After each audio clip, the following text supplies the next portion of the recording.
Assalamualaikum warahmatullahi wabarakatuh. Innal hamdalillah nahmaduhu wa nasta'inuhu wa nastaghfiruh wa na'udzubillahi min sururi anfusina wa min sayyiati a'malina may yahdihillahu fala mudhillalah wa may yudlil fala hadiyalah. Ashhadu an la ilaha illallah wahdahu la syarikalah wa ashhadu anna Muhammadan abduhu wa rasuluh la nabiyya ba'da.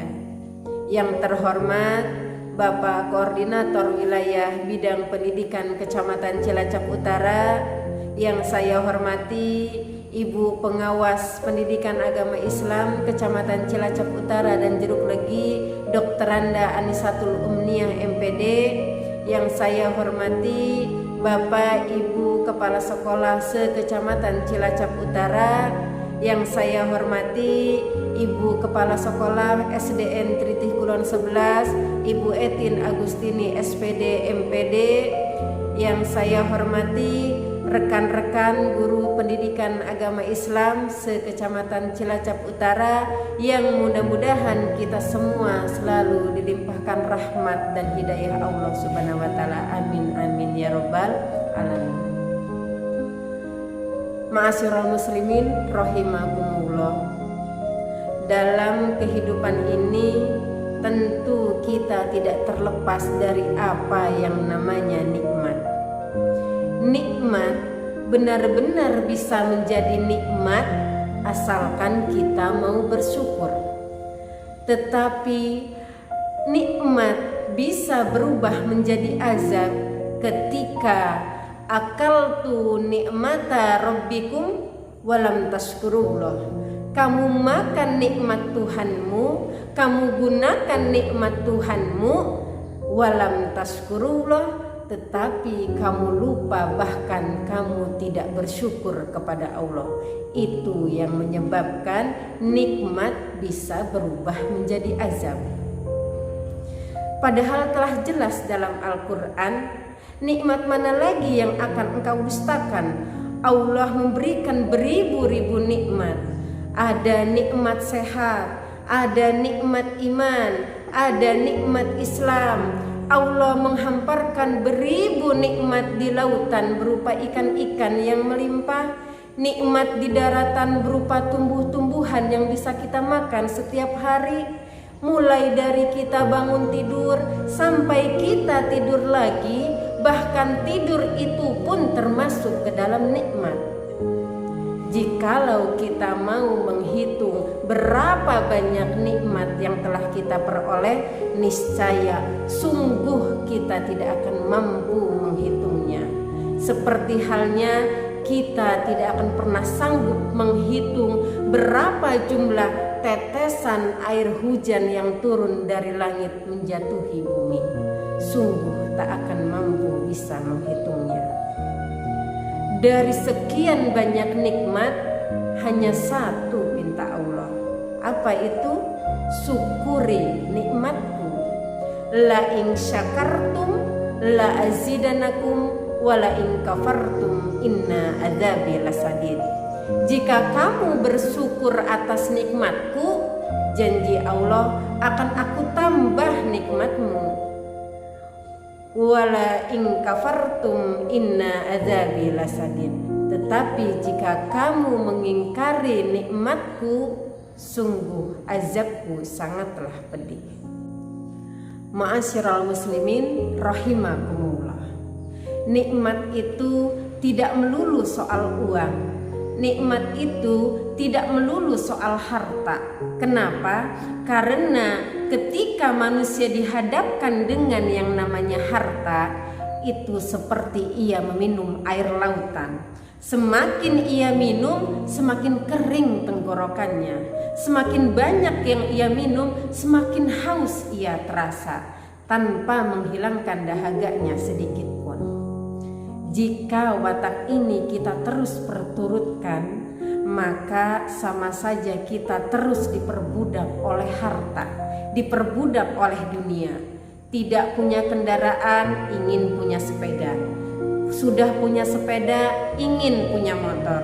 Sudah punya motor, ingin punya mobil. Ingin ganti lagi mobil yang baru, ganti lagi yang lebih canggih. Begitu terus sehingga kita berada dalam kekufuran alias tidak bersyukur kepada Allah. Na'udzubillah, summa na'udzubillah. Padahal menurut Imam Ali Al-Jurjani, nikmat atau rezeki itu adalah sebuah pemberian, sebuah anugerah, sebuah given yang diberikan oleh Allah, baik yang bersifat konkret maupun yang bersifat abstrak.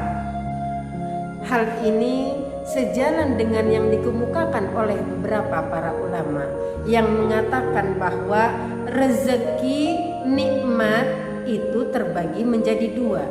Yang pertama yaitu nikmat anfus, yaitu nikmat yang melekat pada diri kita.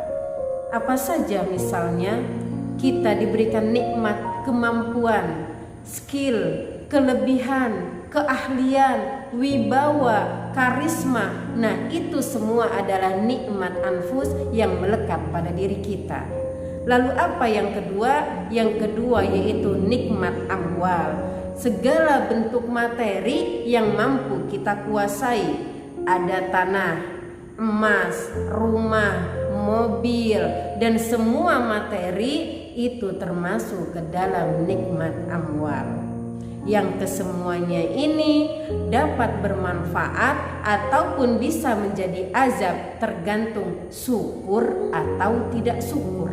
Ada orang kaya yang masuk surga karena hartanya. Ada juga orang kaya yang masuk neraka karena juga hartanya. Pejabat bisa masuk surga karena jabatannya, bisa juga tergelincir ke dalam neraka karena jabatannya. Orang alim, orang yang berilmu bisa masuk surga karena ilmunya, bisa juga terjerumus ke dalam neraka, bahkan masuk lebih dulu dibanding penyembah-penyembah berhala juga karena ilmunya. Semuanya itu tergantung syukur atau tidak syukur. Seorang pemimpin bisa masuk ke dalam surga karena kepemimpinannya, tetapi bisa terjerumus ke dalam neraka karena kepemimpinannya. Tergantung syukur atau tidak syukur. Kita semua ini adalah pemimpin. Bapak-bapak pemimpin bagi keluarganya, ibu pemimpin bagi anak-anaknya, kepala sekolah pemimpin di lingkungan sekolahnya, Pak Camat pemimpin di lingkungan kecamatannya. Semuanya kita adalah pemimpin, terlebih kita memimpin diri kita sendiri yang semuanya akan dimintai pertanggungjawaban oleh Allah, tergantung syukur atau tidak syukur. Bahkan ada sahabat yang bernama Umar bin Abdul Aziz. Beliau ini dipilih sebagai pemimpin secara aklamasi, tetapi apa yang dikatakan pertama kali oleh beliau?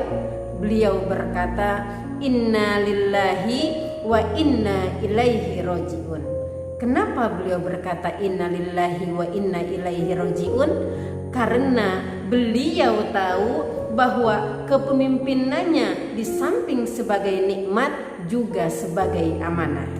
Jikalau dia bisa mengemban amanahnya dengan baik, maka beliau termasuk orang yang terpercaya. Tetapi sebaliknya, jika dia tidak mampu mengemban amanahnya dengan baik, maka ia termasuk orang yang khianat. Dan orang yang khianat merupakan ciri-ciri orang yang munafik, dan orang yang munafik akan terhalang baginya pintu surga. Na'udzubillah, summa na'udzubillah. Tetapi hal ini berbanding terbalik dengan fenomena yang kita alami di masyarakat kita saat ini. Banyak orang yang berlomba-lomba ingin mencapai puncak, banyak orang yang ingin menjadi pemimpin, padahal dirinya sadar betul atas kompetensi yang ia miliki, sehingga segala macam cara akan dilakukan. Ia jilat atas, ia injak bawah, sikut kiri, sikut kanan, tidak kenal mana lawan mana kawan, sehingga ketika nikmat yang dia dapat sebagai pemimpin karena tidak didasari dan dilandasi dengan keimanan, maka hati-hatilah, nikmat ini bisa berubah menjadi azab. Na'udzubillah, summa na'udzubillah. Ma'asyiral muslimin rahimakumullah. Lalu bagaimana cara kita mensyukuri atas nikmat yang kita peroleh? Ada dua cara. Yang pertama yaitu nikmat qauli, yaitu nikmat yang kita dapat ucapkan dengan perkataan. Cukup dengan mengucapkan alhamdulillahirabbil alamin. Ya Allah, terima kasih atas nikmat yang telah Kau berikan. Saya rasa kita semua mampu melaksanakannya. Tetapi yang lebih berat adalah yang kedua, yaitu nikmat fi'li, yaitu nikmat yang diwujudkan dengan perbuatan, yaitu dengan menggunakan nikmat sebaik-baiknya. Diberikan harta, digunakan di jalan yang betul, diberikan ilmu, kita gunakan untuk mengeluarkan orang lain dari kebodohan, bukan malah sebaliknya. Hadirin rahimakumullah, kehidupan ini adalah nikmat, usia kita pun juga nikmat. Marilah kita mengisi sisa-sisa usia kita menjadi yang bermanfaat, terlebih dalam hal kita bersyukur kepada Allah, sehingga kita hidup mempunyai tujuan. Apa tujuannya? Fid dunya hasanah wa fil akhirati hasanah, meraih kebahagiaan dunia dan juga meraih kebahagiaan akhirat. Tetapi jangan lupa, kalau kita menanam padi, rumput akan ikut tumbuh. Tetapi kalau kita menanam rumput, jangan harap padi yang akan tumbuh. Kalau kita ingin menggapai akhirat, dunia pasti akan ikut. Tetapi kalau kita hanya hidup untuk dunia, jangan harap akhirat akan ikut. Demikianlah yang dapat saya sampaikan. Semoga kurang lebihnya bermanfaat dan semoga kita semua dapat bersyukur kepada Allah selain dari qauli, tetapi lebih kepada fi'li atau perbuatan yang mewujudkan rasa syukur kita kepada Allah atas nikmat yang diberikan. Wabillahi taufiq wal hidayah. Wassalamualaikum warahmatullahi wabarakatuh.